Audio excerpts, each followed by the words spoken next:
Okay. Okay. Shalom, everybody. Okay. So we are going to get started.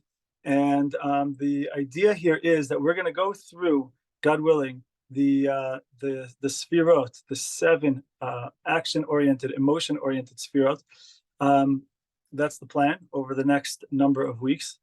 We are going to begin first today talking about really what our goal, getting into our goal, right? When I was in university, they would always start off with an intro class that was basically irrelevant, and it was worthwhile to probably not show up to that class because you never actually did anything. Hopefully we're not going to do that here. Hopefully we're actually going to get into an important theme and to get started, because when we're talking about the different midot, the different attributes that we have, and let's just back up a second.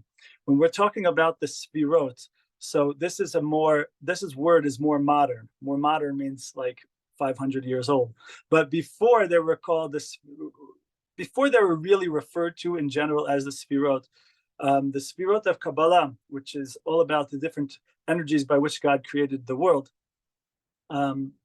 they were referred to as midot. If you look in the more ancient books, they're referred to as midot. Now, what do we mean by midot or midos? Right, a midah. Usually, if you ask your average Jewish classroom, you ask them what does it mean midot. So usually they will say it means characteristics, traits, and that kind of thing. However, the word midah in Hebrew really means, a much more accurate translation would be measurements, right? Very famously, there's a famous phrase, midah keneged midah, measure for measure. And so what's the connection between measurements and our characteristics or traits? So the answer is because the characteristics that we have, usually almost all of them, if not all of them, are really actually good. Meaning to say that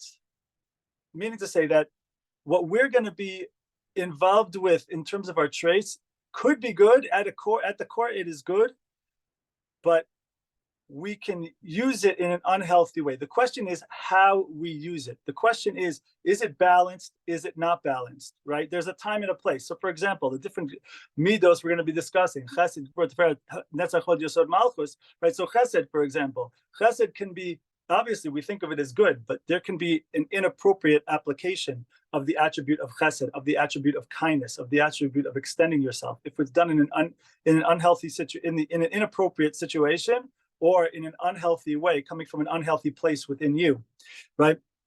And so what that means then is that all of the different midot are good. Chesed is good, gvura is good, but the question is, can I go ahead and I need to apply it in the proper way? And in order to apply it in the proper way, that entails us having something called da'at, consciousness. And that's what today we're going to talk about, right?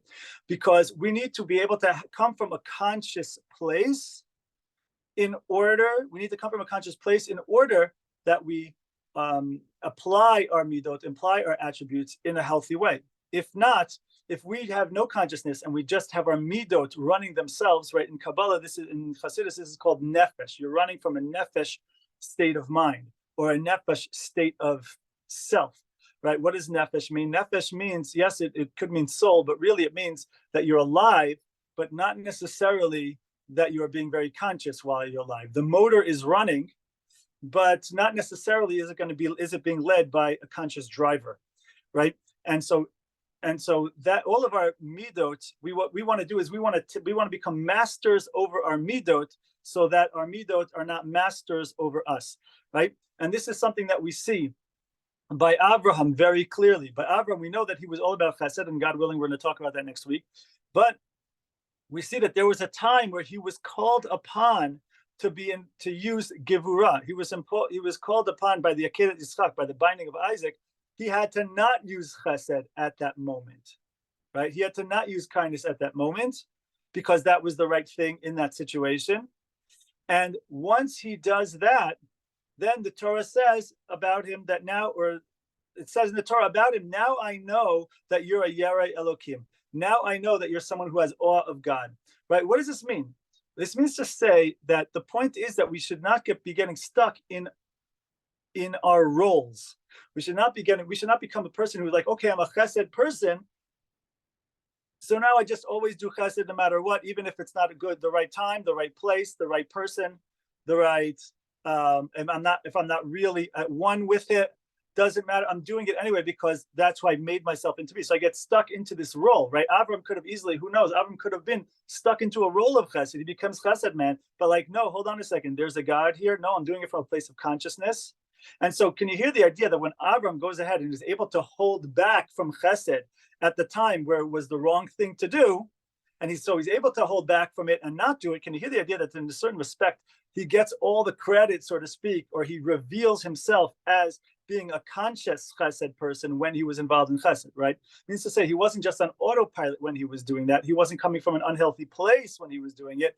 He wasn't coming from a habit or from just a pattern from doing it. That yes, he might have been rooted in a place from chesed. Yes, that might be something that he specializes in, but still he's not owned by chesed. He's not owned by a midah. He's not owned by an attribute. He's not owned by an emotion, right? And that's what we want to do. And that's the beginning of development. And this is so important because what we find is that really pretty much all of Judaism depends on what we're talking about right now. You practicing all of Judaism depends on what we're talking about right now, meaning to say that any mitzvah or avera, any positive thing we do, any commandment, any good deed, and any, God forbid, sin going the other way, any of that is really almost always has to do with where are our midot in the moment. Right, I have a difficulty keeping a mitzvah or holding back from an avera because of where my emotions are at this particular moment. Right, and by the way, where do you see this? A couple of places. Right, first and foremost, look in the prayers for Yom Kippur. Right, in the Al-Chetz. In the Al-Chetz, you see, if you look through all the Al-Chetz, how many mitzvot and averot are actually mentioned there? The answer is very small amount. I think there's Giloy Arayot in there, right? Illicit relationships.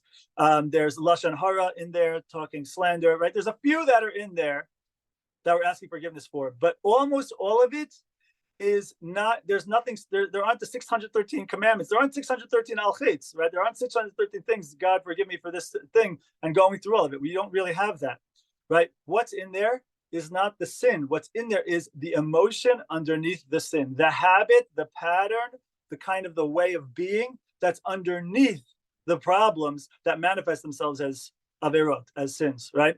And so you have God, I'm asking for forgiveness, any sin that I did before you with the attribute of blank. And that's the list over there. If you look through it, you'll see what I'm talking about for the most part. And so this is the idea of what we're studying here. And this is why Middot, and this is why it says in Pirkei Avot, Ethics of the Fathers, Derech Eretz Kadma L'Torah. You ever heard that line before? That being a human being philosophically precedes the Torah, right? Because if you are not a master of your Middot, and your Middot are master over you, and by the way, let's just be clear, again, Middot means measurements and stuff, but really we're talking here, right? Or characteristics, and the measured amount that we use them in, or perhaps if we're not mastering them, the unmeasured amount that we're using them in. And can you hear the idea though? The characteristics are an external manifestation of our midos, whereas can you hear the idea that our emotional intelligence is the internal place of our midot, right? Why is a person's midah, why a person's characteristic that they lose their mind in anger? Can you hear the idea that's an external expression of what's going on internally for them? So where are their midot at?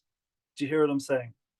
So this is the idea that derech eretz kadma l'Torah, that if we can be derech eretz, person of derech eretz, right, which they usually say in Yiddish is like to be a mensch. But what does that really mean to be a mensch? Jewishly, this means to be a human being, and what it means to be a human being is to have ownership over yourself, right? Is to be have certain self mastery, right? A certain ability to be conscious, a certain ability to rise above whatever the feeling is in the moment. And that's what we're going to talk about today, right? And this philosophically precedes the Torah. And Rabbi Chaim Vital, famous student of the Arizal, who was one of the biggest Kabbalists the last 500 years, or all of history, really. So Rabbi Chaim Vital writes that when a person is a master over the midot, so then the Torah flows for them. flows for them, right? Why? Because if I'm a master of my over my midot, if I can basically go ahead, if I am a master in being conscious and have my midot as a tool by which I deal with the outside world, and sometimes I'm giving, and sometimes I need to hold back for whatever the reason is, and I have ownership of that, and I can understand my inner voice, and I'm able to deal with things, I'm able to deal with things from the outside.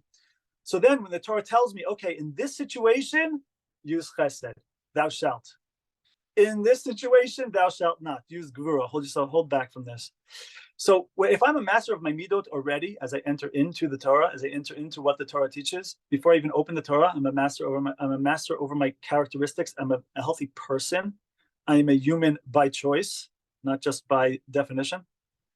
So then, when the Torah tells me do something or don't do something, okay, fine. Okay, so I can hear the Torah telling me utilize chesed, hear the Torah telling me utilize gvura, and it flows. I can do it because I'm not. If I'm not a master over my midot, so then what happens? Now I'm in a fight with the Torah. The Torah is saying, "Don't, thou shalt not do this," and I'm like, "No, but I really want to do that." And like my midot, my emotions are coming up, and I have beef, and I got beef with this, I got beef with that. I feel like I need to do something. I have fear, irrational fears about certain things, what this person's going to think about me, etc. If I do this, if I don't do that. So now I'm in a fight. My emotions are all riling up to fight against what the Torah tells me to do. Whereas if I'm a master of my emotions already, if I'm a human being, and I have began began on that journey of mastering myself, right? So then when the Torah tells me to do something, I'm able to flow with it. I'm able to go with it, right? And so that's why this is so important. Now, I'm not saying here, okay, so leave the Torah on the side until you become a personal Zen Buddha leader. I'm not telling you to do that, right? I'm just saying philosophically, this is how it works, right? This is how it works philosophically. If I could be a master of myself as a person, so then the Torah will flow. So philosophically, derech eretz kadma Torah, being a human being precedes philosophically as the foundational of the building that can be built on top of it, which would be the Torah. Okay, so we're going to jump into what this looks like and what this looks like in terms of mastering ourselves and in terms of really gaining personal freedom, as opposed to slavery of self, and consciousness as opposed to being the whipping boy for our emotions. Before we do that, does anyone have any thoughts or questions that they'd like to put out there? Feel free to unmute yourself. I think you have the power to do that. If not, let me know.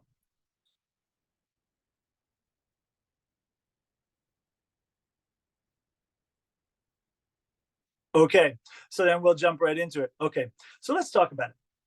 Okay, so I think the conversation begins with this word freedom, right? If I was walking down the street, or if you were walking down the street, and you would ask your average Joe, just gut response, what do we mean by freedom, right? What are some answers average Joe might give you, right? Again, gut response. Okay, thank you so much. Just kidding. Okay, I'll just give you the replies that I'm looking for. Sure, that'll be easier. So yeah, I think your average Joe, the gut response will be that the gut response will be freedom means I am free to do whatever I feel like doing, whenever I feel like doing it. Right? And at first glance, that does sound right. At first glance, it does sound right, but I want to tell you a story, right? And it's a little bit of an elementary story, but it is a true story that once upon a time, my wife had a friend. We will call her Rebecca because that is her name. And Rebecca was but 11 years old, and she heard about this cool thing called smoking, and she figures, I've got to give this a try. So sure enough, she finds her way to a cigarette, and she lights up the cigarette, and she has her cigarette at age 11. Now, what do you think? Do you think that she enjoyed this experience? No, she did not join this experience, but nevertheless, Rebecca she had the maturity and the intelligence to know already at the young age of 11 that the finer tastes in life need to be acquired over time. And so Rebecca continued to find her way to cigarettes and sneak smokes on an ongoing basis. And then fast forward, here we are 30 years down the road, and Rebecca is now a smoker, not just someone taking a cigarette from time to time. And so what do you think over the last 30 years? Do you think that Rebecca has tried to quit from time to time? Yes, of course, we No. know. Yes, of course, she has tried to quit from time to time. We know that, they say quitting smoking is easy. Every smoker does it at least once a month. So Rebecca has tried to quit often, yet nevertheless, here she is, a smoker. So now today, when she pulls out that cigarette, and she lights it up, would we say that this is an expression of her freedom? Right? So I think the answer is no, right? Because yes, she's free in the sense that like there's no external force that's stopping her from doing that. However, she is not living out her high what she really wants, which is right. She's become addicted. She's become enslaved. She's become engrossed in a pattern, and she's not living out her choice. Right? She's not living out the idea of not being a smoker. Right? The idea of to be able to hold herself back from it, to be able to override it. Right? Let me give you a different story, another story, just to contrast this and make the point. Right? I give you another story. This story also involves smoking. This one's a little personal. This one involves my grandfather. My grandfather, he was late to the whole smoking thing. He only started at age 15 or 16. And my grandfather, lived at a time where like there was a whole personality around smoking, right? He had like a smoking jacket, and every picture you have, he either has like a pipe or a cigarette or a cigar or something. And so anyway, my grandfather gets older, he gets married, he has a family. And what do you think? Do you think that they are happy with the smoking lifestyle? Correct. They are not happy with the smoking lifestyle. And yet the smoking lifestyle continues. And smoking lifestyle continues. And he, until he's, time passes on. My uncle becomes over time. My Uncle Elliot, he becomes my grandfather's default ally in the family. He starts to enjoy the taste of a good cigar from time to time. Anyway, the years pass, the decades pass, and then one day, there's my grandfather. He's getting older, and his health ain't what it used to be, and he actually started to smoke a little bit more lately, and he's getting a little bit concerned. And so everyone's getting a little bit concerned because his health ain't what it used to be, is getting older, and he's still smoking even more. Until one day, there's my grandfather. He's sitting there at the table. My grandfather's got the newspaper in one hand, the pipe in the other. In walks Uncle Elliot, my grandfather's default ally in the family. In walks Uncle Elliot. He sits down right across from my grandfather, and he says to my grandfather, Dad, it's enough already. Your health ain't what it used to be. You've actually been smoking a little more lately. It's enough. It's enough. At that moment, my grandfather looks at my uncle, looks at the pipe, looks at my uncle, puts down the pipe,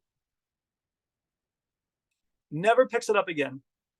After 40 years of smoking, quit on the spot. True story, I kid you not. Now, here's the question. Okay. Here's the question for you. Question for you is 90 seconds later, when my grandfather has the urge to smoke and he doesn't, would we say that that is an expression of his freedom? I think we would, right? But he's not doing whatever he feels like doing whenever he feels like doing it, right? Because just doing whatever you feel like doing whenever you feel like doing it, there's an element of slavery in that, right? Where's the assertion of the I? Where's the assertion of the self? Where is the consciousness? Where's the getting off autopilot and shifting into manual, right? And so this is really the idea. The idea is that life begins, being a human being begins when we're able to step out of that following of whatever our physical side or emotional side desires or pulls us to, and step into a space of consciousness, right? And this is the idea that we find. For example, it says in Pirkei Avot, Ezehu Gibor HaKovesh et Yitro, who's the strong person, the one who conquers the inclination, the one who was able to have that aspect of self-mastery. And we see that the truth is that really this is where we find that this is the prerequisite for Judaism. This is the prerequisite for Torah. And I'm going to show you two fundamental examples. One is at the beginning of the Jewish family. The other one is at the beginning of the Jewish nation. Okay.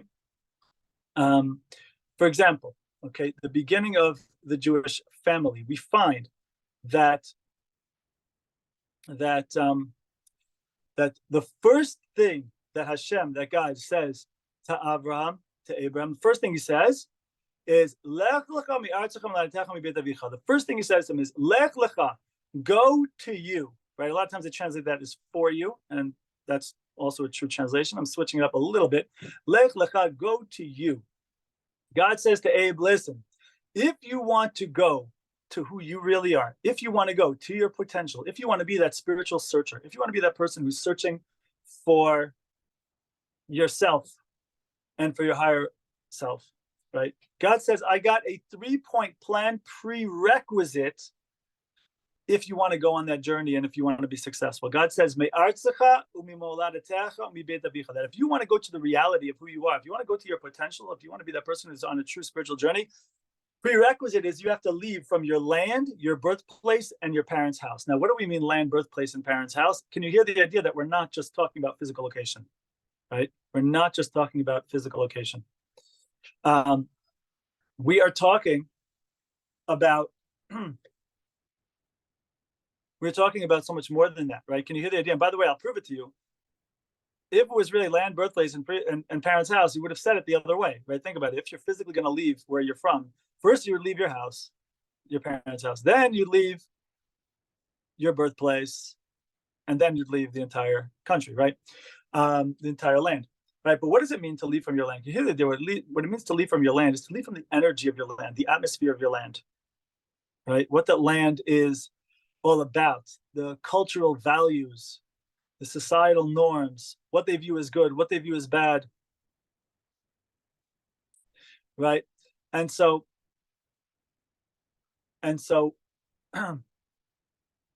first thing is that we need to take a step back from that, right? We need to take a step back from that. And next, to leave from your birthplace, to leave from your birthplace, to leave from your birthplace. What does that mean? Can you hear the idea that we all have a certain place that we're quote unquote born into, right? What does that mean? Meaning our genetic predispositions. We have certain things that we're genetically predisposed to. Can you hear that idea? And so this means that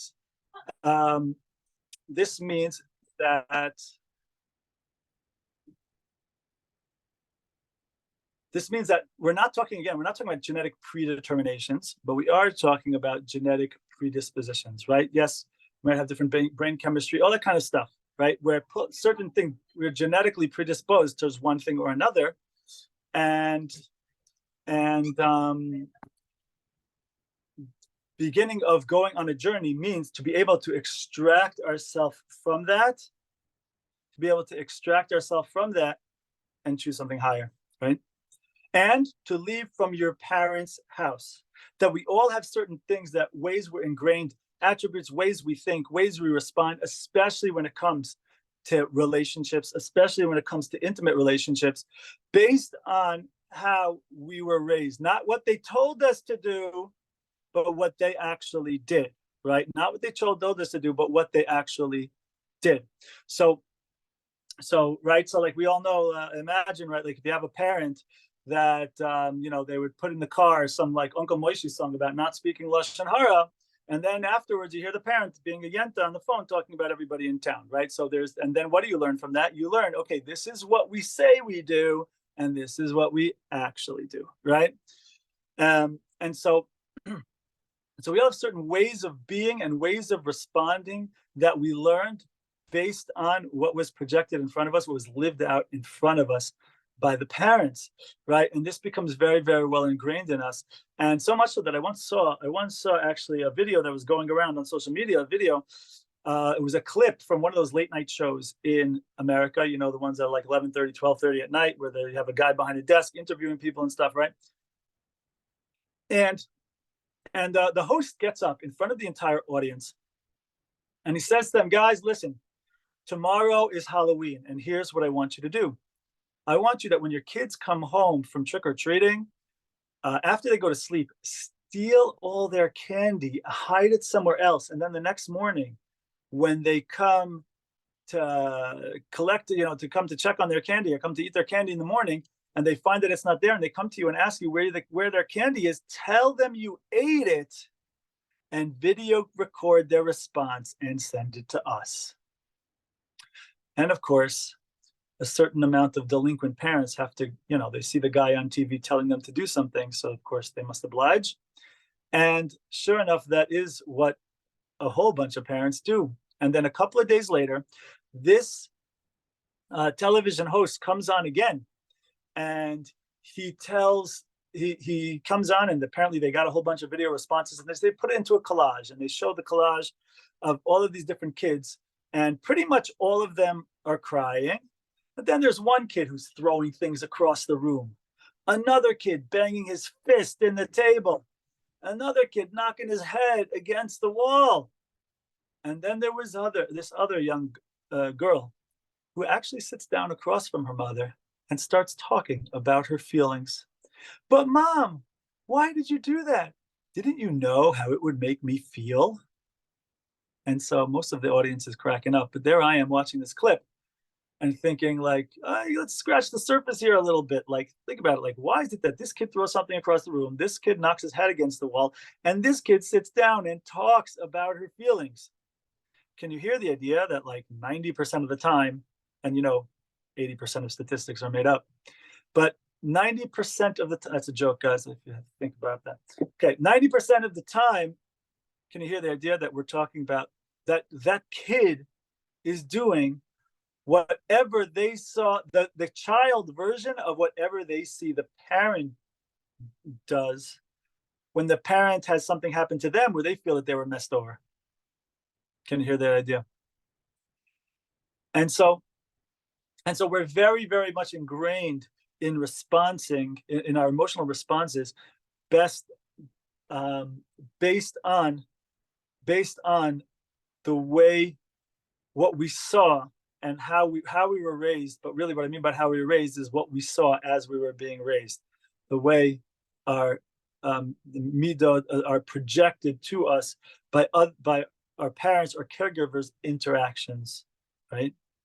And so what we see is that the first thing that God says to Avram is, listen, if you want to go on a spiritual journey, if you want to go on a personal journey, if you want to go on a journey of growth, first and foremost, we have to take a step back and extract ourselves from our patterns and from everything that put us into our patterns, whether it be society around us, whether it be genetic predispositions, whether it be how we were raised.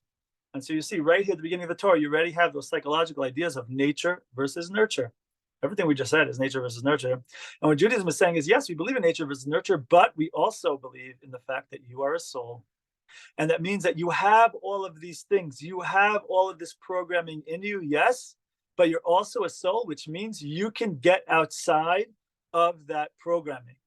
You can get beyond that programming. You could have that programming going on inside you, experience it, see it, allow it to be there, and then let it go and move forward and choose to act in another direction, right? And this is really the beginning of where spirituality launches from. This is where spirituality takes off. And that's the thing, that's something worthwhile discussing for just 1 minute here, because a lot of people, especially in the Western world, we've been given a kind of like an image of spirituality that's like, imagine you have like some young lady at the top of a mountain and her hair is flowing in the wind, and maybe she's got like a skirt on and it's like one of those long flowy skirts, right? And it just feels like she's going to be like taken and lifted off, and wherever the wind blows, that's where she will go. And feel, oh wow, that's so spiritual. But what we're saying here is no, spirituality begins when we're able to have all of these different things pushing us in all sorts of directions, but can we go ahead and get outside of that and actually make a real choice? Actually go ahead and choose something, right? That I have different things. And yes, by the way, there is an aspect and an element of spirituality called, yes, you have a certain intuition comes up and to follow that intuition, but that's after you develop that sixth sense. That's after you develop that muscle, that spiritual muscle that opens the door to a true heavenly intuition. And the way we develop that muscle is through going ahead and making real spiritual choices, which means to get out of the physical things that are pulling us in one way or another and to get outside of those emotional things that are pulling us in one way or another. And that's where spirituality begins. That is the difference between a human being and an animal. An animal has the physical stuff and the emotional stuff and goes and follows its physical and emotional intuitions. The human being has those animalistic things as well, has the physical pulls, has the emotional pulls. The human being, though, can be in that space and yet go ahead and decide, okay, I feel that, I experience that, it's here, I'm going to let it go, I'm going to do something else, I'm going to do something higher, I'm going to do something more godly, more spiritual, more good, right? And so this is really where spirituality begins. This is where growth begins. We want to access this kind of consciousness, this kind of freedom, this kind of da'at, which means consciousness, right? Da'at, a lot of times they translate that as knowledge. A lot of times they translate that as knowledge, but it doesn't mean knowledge the way we say knowledge in English. It's not a good translation. Knowledge in English is like, okay, I didn't know much about history. Then I studied history, and now I have more knowledge about history. That's not what we're talking about when we're talking about da'at. We're talking about da'at. We're talking like it says in the Torah, and Adam knew his wife Eve. What does that mean? It was not he got more information on her, right? It was that it was an intimate, experiential coming together of two into one, and that's why it leads to having a kid, right? And so what does it mean? When a person has personal da'at, it means I know myself. It means personal self-knowledge. What does it mean? It means consciousness, introspection, self-awareness, right? The idea that a person could say, I'm searching for myself, that's a uniquely human thing. I mean, what the heck does that mean? Right? But it means that I'm extracting myself from myself and watching myself. I'm being self-aware, self-observant. That is something that is unique to the human soul, right? And so this is really where the spiritual journey begins. We need to access some of that clarity and then enter into the Middot. And then when Chesed comes up, okay, am I going to use Chesed here? Or maybe it's the right thing to use Gvura here and to not use Chesed. Maybe it would be unhealthy to use Chesed here. So we need to be coming from a place of consciousness into Chesed, consciousness into Gvura, etc., as opposed to being owned and mastered by whatever the feeling is at the time. If the feeling that just comes up is chesed and just my answer to everything is chesed, so it's not coming from a place of consciousness and godliness and soul-oriented stuff. It's just that's the pattern that I've been put into, so I'm just following that, right? And so that sometimes works out and sometimes it doesn't work out. But either way, it's not spiritual, it's not holy, it's not godly. I'm just a computer program. Do you hear what I'm saying? And so there are different things that we're computer programs about at different times. And the point is we want to be on manual. We don't want to be on autopilot. We don't want to be a computer program, right? And so that's what we're talking about here is accessing this concept of das, this concept of consciousness, right? And so we see that this is the first thing that Hashem says to Abraham. If you want to go on the spiritual journey, Lech Lechav, you want to go to the reality of who you are, you have to leave from your land and your birthplace and from your parents' house in order to go ahead and begin on that journey. And by the way, just like this was said to Abraham, just like this was said to Abraham in the beginning, so to speak, of the Jewish family. So we see the same message given over, just like we say, just like the Ramban, Nachmanides says in his introduction to Sefer Shemot, he says, Maaseh Avot Siman Lebanim, what's going to be with the forefathers, with the parents, with the earlier generations, you're going to see in the later generations. So same thing. Just like you see this message giving over at the beginning of the Jewish family, you also see this message being given over at the beginning of the Jewish nation. But at the beginning of the Jewish nation takes place when Jewish people leave Egypt. Well, let's see, what was Egypt, right? If you look at Egypt, Egypt is at the core, the Hebrew word for Egypt is Mitzrayim. Mitzrayim is from the word Meitzarim, which means boundaries, borders, constrictions, that which is holding us back, right? And so when the Jewish people, they're in Mitzrayim, they're in slavery. And can you hear the idea when the Jewish people were in Egypt and in slavery, it wasn't just a physical servitude, it was a servitude on all levels, physical, emotional, psychological, spiritual. And then what happens is, to make a long story short, the Jewish people bust out of Egypt, and then where do they go? They go to the desert. And what's in the desert? That's right, nothing. Nothing's in the desert. And that's exactly the point. And it's from there that they get the Torah, right? And same thing is the story of each of us, right? And this is the point of any story in the Torah, by the way. Anything in the Torah, we know that the Torah is from the Hebrew word for Torah is related. The word Torah literally means instructions, right? It literally means teachings, right? Like Torah is from the word hora'ah, like the word mora.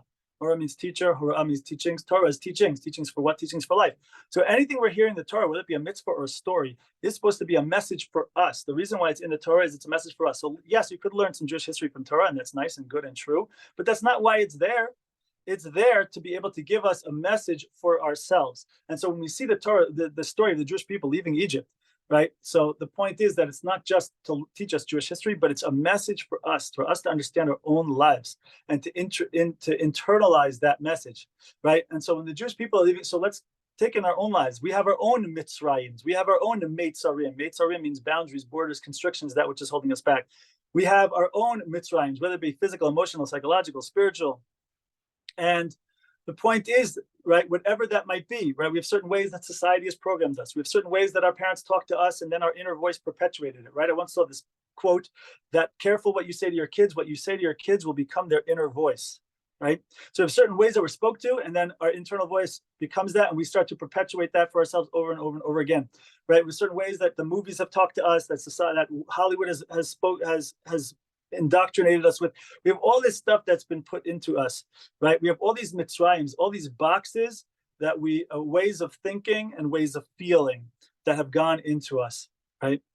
And if we want to go on that journey of self-development, if we want to go on that journey of growth, if we want to go on that journey to our potential, we have to bust out of Mitzrayim, break out of Mitzrayim.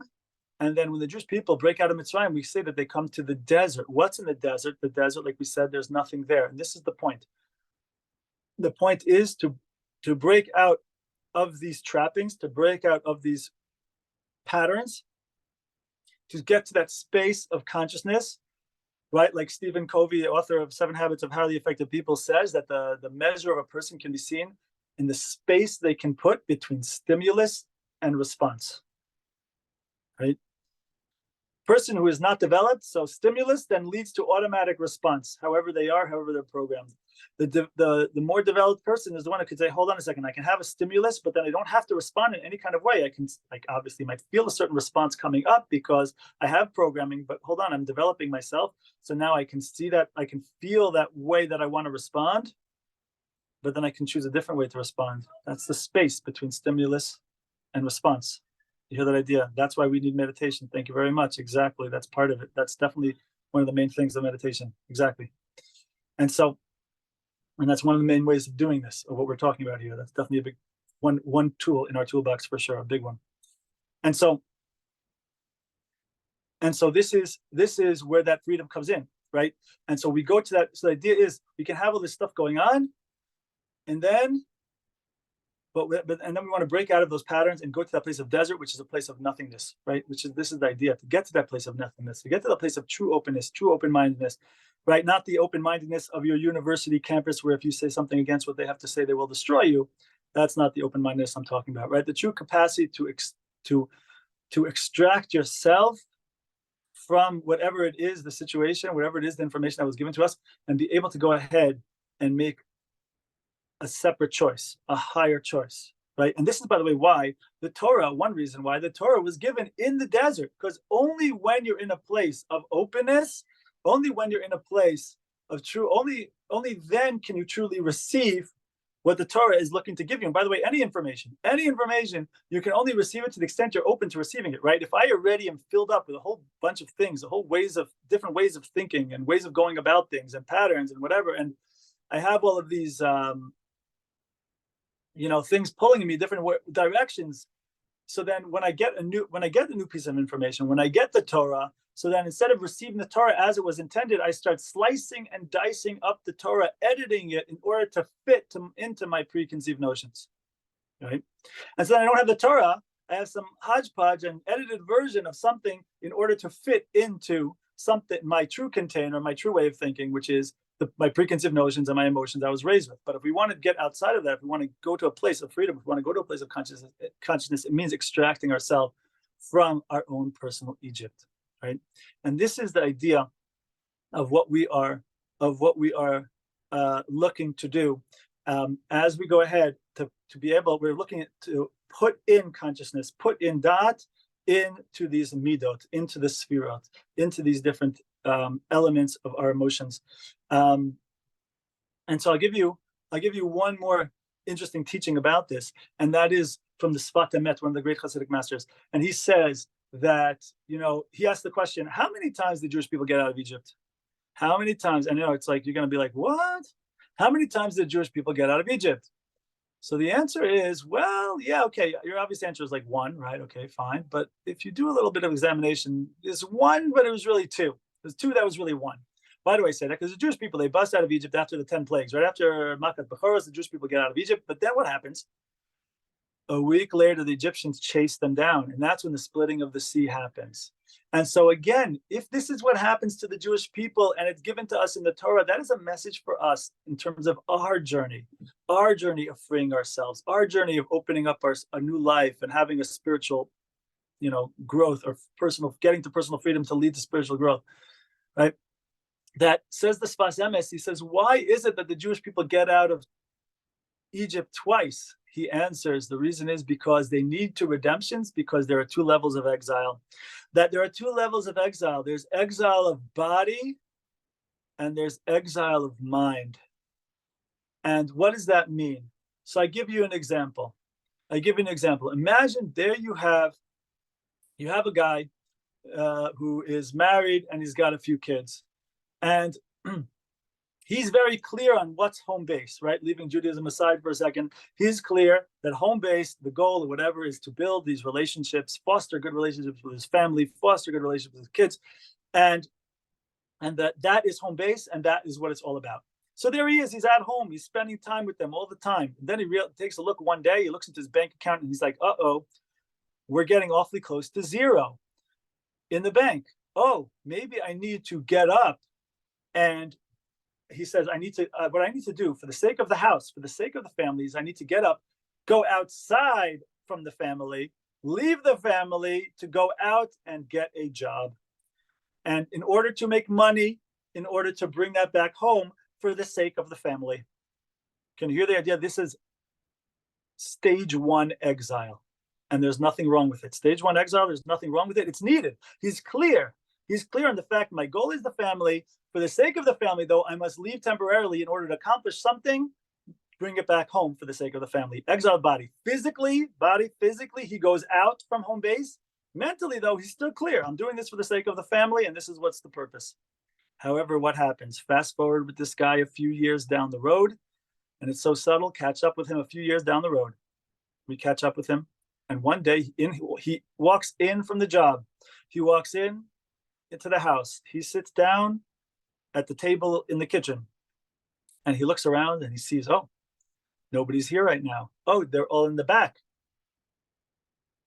Now's my chance to get some more work done, to get some more of that business stuff done. I have all sorts of opportunities. I want to go take advantage of that. So he starts opening the briefcase. He cracks open the laptop, and then in run the kids, and they start jumping on his lap, climbing on his head. And this guy's thinking, man, I wish these kids would just leave me alone so I can get done here what I want to get done. What just happened? What happened was he has subtly slipped from stage one exile of body, to stage two exile of mind, where you slip into the space where you get so far into exile that you start calling exile home and home exile, right? Which is what he did.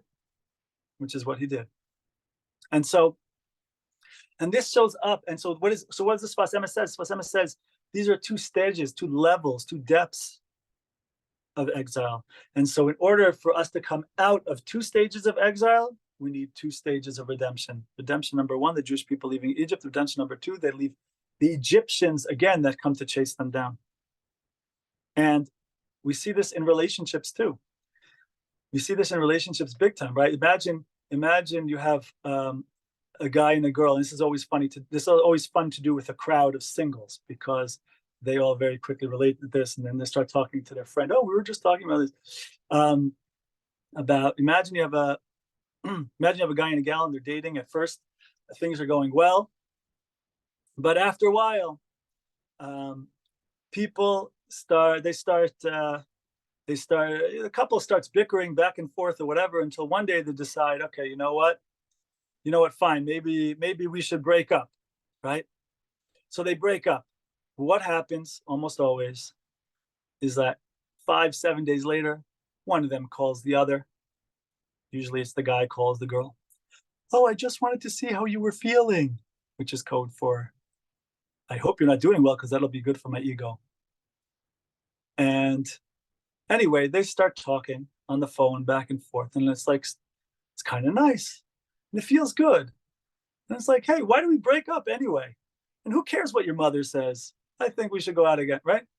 And anyway, they decide, you know what? Fine. You know what? Let's get back together. Let's meet up. Let's get back together. And so sure enough, they make a time to meet up for coffee or something. They get together, they sit down for coffee. And then usually about 10 minutes before each one is thinking, oh, now I remember why I broke up with this person. And then they break up again, only this time it's for real. Right? You got to break up twice. You always got to break up twice. So, and by the way, similar story with the addiction is the same thing.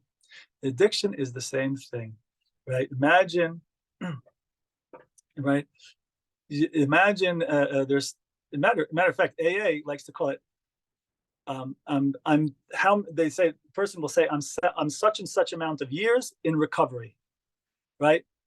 I'm 10 years recovering alcoholic. You know what they say? They never say, and it's very smart. They never say recovered, because that would imply that they've gone through both stages. But that's that's a very dangerous game to play. What do I mean by that? Right? Because think about it. Person can put down the bottle, right? And the person could say, okay, that's it.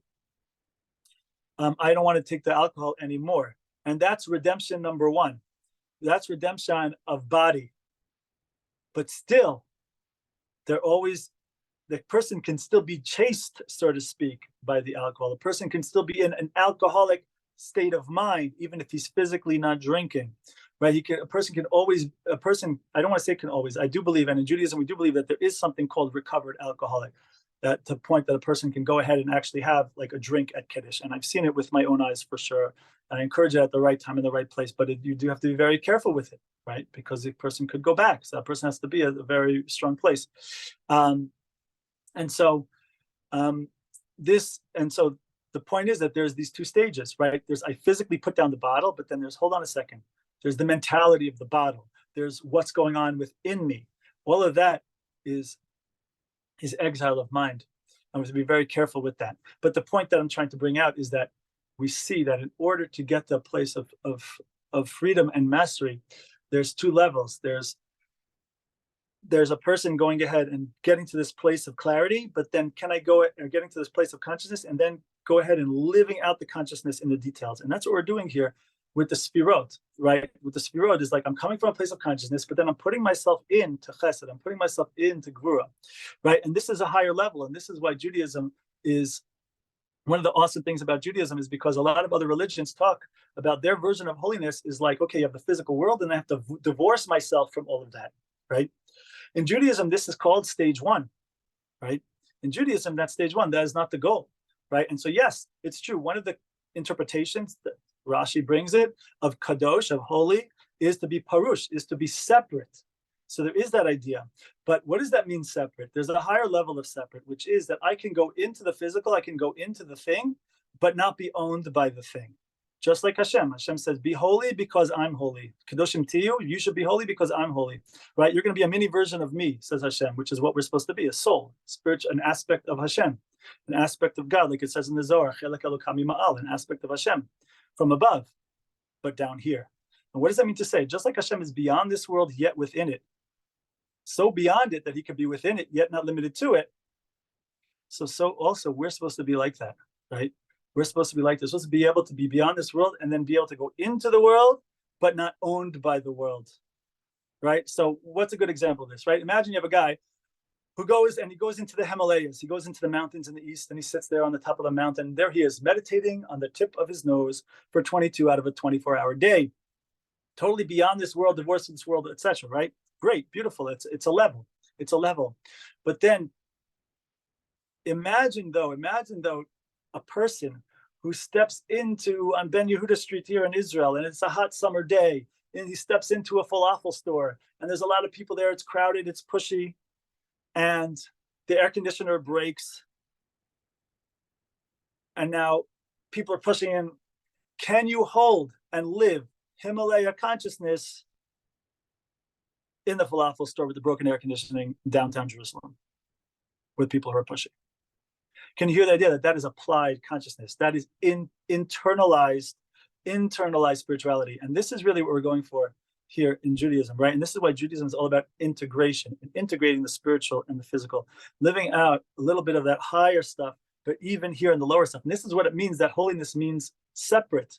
Doesn't mean I'm running away from everything. That is a level. And by the way, we can take a religious pilgrimage, but that's not life, right? If you want to do that as an avoda, if you want to do that, if you want to go to, Uman for a Rosh Hashanah or something, whatever, right? And divorce yourself from everything. Yeah, that's something. There's an exercise to do that. There's an aspect of doing that, right? There is something to that should be perhaps part of someone's avoda, right? But ongoing Judaism is about, can I go into monetary laws and live godly even within the world of business, right? That's what the Torah is telling you.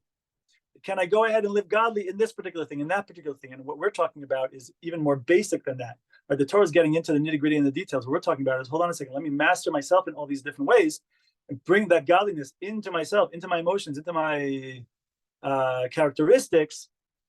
And then ultimately, we'll be able to then, when the Torah tells us to go into the further details, go into the real world, etc., we'll be able to go ahead and hopefully utilize chesed here, don't utilize chesed there, where it won't be good.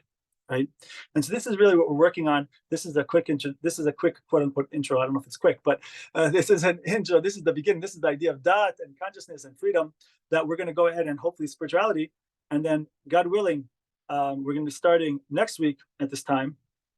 Bezrat Hashem, we will get into the first of the Sfirot, the first of the Middot, which is called Chesed. Okay, and Bezrat Hashem. We'll send out more info about it.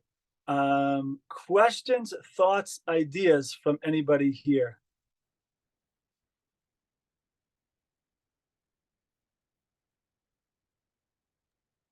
Rabbi, can you see the text in the group? I will try to see the text. I hope for people that can't say it says, okay, so is there a tool to notice being that you have unhealthy boundaries, and guessing that the awareness comes first, and that's what we're here for? If you're talking about unhealthy boundaries, so Bezrat Hashem in the second or patterns, unhealthy boundaries, or being uncomfortable. Like if you're so used to it, you're used to being uncomfortable, then how do you first get that awareness? How do you notice it? Firstly, there's a couple of things to answer to that. Firstly, there's a principle in the Gemara that a person who is imprisoned cannot release themselves from prison. Meaning oftentimes there isn't a way for someone to do it, and you need someone from the outside to come in. And so sometimes a person could be so locked into it and so ingrained and so in pattern that they're not able to see it. So I'll start there.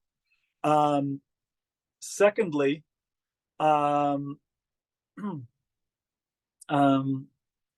way of looking at things also is when I'm able to look at somebody else, I have to look at other people in the world, and I'm able to say, hold on a second. Another person can have a certain something happen to them and react totally different than me. So that means that my way of reacting isn't necessarily natural and obvious, right?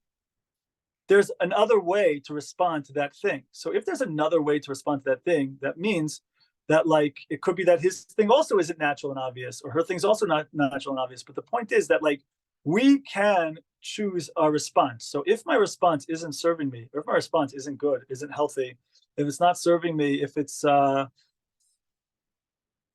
think you get the point, right? So I can recognize that I would like to change. I would like to respond differently, right? So that's something to think about. And one more thing to think about is that if I myself, I don't know if this really answers your question, if I myself, or certainly if the people around me are wondering why I'm reacting in a very charged way, more than what seems to be normal and what the masses do, good sign that there's something there that's, I don't know if it's an issue of boundaries, but that's an issue of traumas. But traumas and boundaries are oftentimes related, whether for the good or for meaning over the top boundaries or not enough boundaries. There's usually a lot to talk about there. God willing, in week number 2, Gevura, we're going to talk a lot about that concept of healthy boundaries versus unhealthy control. We're going to talk about that. I don't know if that answered your question, but hopefully it started to. Follow up or other questions, people? So having that outside person, or That's the easiest. That's the easiest, but it's not like or doesn't with help everybody. It doesn't help everybody all the time because not everybody has that. But wait, ask the question again. How do I know if my boundaries aren't good? Is that what you're saying? no, not boundaries, unhealthy patterns, like you said in the beginning. Like I said you said, like it boundaries. just Okay. took somebody to say, "Hey, put it down, Grandpa." So Well, like, obviously, it was stirring within him for a long time before that. You know what I mean? I'm assuming. But if we have different ways to see that we have unhealthy patterns, I mean, if we're being not conscious, so it's a good sign that we're in a pattern. Right now, is it a healthy pattern or a not healthy pattern? I don't know, but it's worthwhile examining, and it's worthwhile comparing. It's worthwhile asking ourselves, is this the way I want to be? Is this the right way to be? Right? Is this the godly way to be? Is this what Moses would do? So like that's what these sessions will bring awareness, like to each, like we'll be able to be like, oh, we'll check in with ourselves, or like have that awareness. 1,000%. We're going to do a lot of that kind of stuff. We're going to go into a lot of that kind of stuff having to do with, where's our inner voice and why do we keep squashing that guy? Or why do we react like over the top, lunatics sometimes. So, but of course we think that that's normal and healthy, and we actually think we're being idealistic. But usually that is, there's something not healthy going on there. And Bezrat Hashem, we're going to be able to get into a lot of that stuff.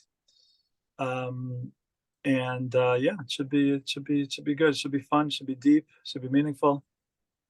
Amen. You mentioned self-mastery in the beginning. Could you expand on that? Or explain like what that means? Like going through, like, is this an example of what like you could strive towards, going through the that's what we're talking traits? about, meaning like the fact that the idea that I am the master of my chesed. I am the master of gevura, of my gevura. I have a master of my midot. That means I can call upon these different attributes whenever I want. I'm not being pushed into my attributes. I'm not feeling pressured into acting in a certain way because I'm taking mastery over myself instead of all these different pressures and different emotions and whatever running me. You know what I mean? Cool. What else we got, my friends? Anybody else? Rebbitzin Zaraguri, I don't hear you. It shows that she's unmuted, but I think her mic doesn't work. If you want to type it in there, I could read it to him so people could hear that aren't looking at the message if you can. Thank you, Rebbitzin Halu. Good call. Yeah, you must be of Zoom experience to call that one. Very good. I just know that my mic sometimes gets off. And if anybody else is too shy to speak or unmute, you could also type a message in the chat. I could read it for those that can't see it. Thank you very, very much for your time. If anybody has any other questions, obviously. Yeah, she put it in. She put it in there. Okay. You could read it? I saw it pops up, but I don't see the whole thing. At what point do you draw the line with people hindering your self-growth? Good question. You mentioned separating yourself from the way you were raised. Okay. I think those are two different things, unless I'm misunderstanding. But what is that? What if it affects your relationship with, drum roll, with Rebbitzin Halu? What does it say? With parents. Husband, parents. Yeah. So it depends, right? It depends. These are, so something like that, right? Depends on the amounts the effect, right? Usually to not be totally cut off is a pretty strong response, but sometimes that's needed. But usually it depends on to the extent of how much we can contain, how much damage. If these things, if let's say relationships or whatever are really undermining you as a person, or if you're married, you as a couple, and it's really causing dangerous damage, not just like, okay, it's annoying, or okay, it's a pain behind, but like really like causing like cracks in the bedrock and fundamentals of the relationship to the point that like it could threaten the relationship. So then yeah, maybe you have to think about that. So the issue is twofold. What are they doing? And really, much more importantly, how are you, or you and your spouse, handling what is being done, right? Because two different couples can handle things in very different ways. So a lot of this stuff depends on the personal situation. If you're talking about when to react in which way, right? Now, wait, what was the first part though of the question? Sorry. When to deal. So it specifically has to do with parents. It has to do with other people. So then, much quicker you can decide that like this doesn't work for me. You certainly don't need to feel obligated to continue relationships that bring you down, right? I'm talking about typical relationships, nothing about family stuff. Again, you can act nicely with people and also choose to not show up where they are, if it's not good for you. But yeah, all these things have to do also more with where you're at and how you handle whatever it is they're doing. Some people, and that is something to work on, right? Other people are being the way they are, and they realize like, okay, this person is the way it is, and there's nothing to do with me, and it floats right over you. Other people who are is worth it that they work on this issue, but other people will take stuff that people do and have it destroy them, right? So the question is, where are you at on that spectrum, right? And also that might mean that like right now it's not the time to hang out with people who do that, but in the meantime, to get the proper perspective, work on ourselves in the proper way, and then build ourselves to be in a stronger place, that then when if someone like that would do something like that, it won't affect you anymore, right? It won't bring you down in that way. So cool. So there's what to talk about further with that, but I think for now, I think that needs to suffice. What else we got here? Any other questions? There was another message. It says, sometimes we need space from individuals so we can have quiet to find our truth, and then can swing back around to reevaluate what is healthy for us or not, or what we can live with or not. Finding balance, but also realizing when something needs to take a backseat. For sure. Amen. And that's a different person. Okay, yeah, got it. Okay, other thoughts, questions, ideas? Okay, my friends, I hope this is meaningful. I hope you enjoyed. Rabbi, since we have the captivated audience, if you want to stop or keep the recording, if I could make a request to do one Tehillim together. Yes, okay, let's do it Tehillim together. Okay, so I guess we'll do Kuf Lamed. Hold on a second, if I have one here. I don't have one here on me. Hopefully I'll know it by heart. Shir Amalos Mama Kim Karsicha Adonai Shema B'Koli Tien Eznecha Kashavos Kol Tachnunai Im Avonos Tishmoya Adonai Mi Yamod Ki Imcha Hasicha Deman Tivarei Ki Visi Adonai Kivsa Nafshi V'Livra Hachalti Nafshi L'Adonai Mishomrim Laboker Shomrim Laboker Yachel Yisrael El Adonai Kim Adonai Achesed V'Avei Mofedus V'Hu Yifteh Es Yisrael Mikol Avonosav אחינו כל בית ישראל הנטו מהם בצר ובשב יהונתם בהם בים ובים ביבשה המקום ירחם עליהם ויוצא מצר לרווחה ומייפה לאור המשיבה לגאולה השתה בגלה בזמן קריב ונאמר אמן. Thank you for bringing that, Rebbetzin Halu.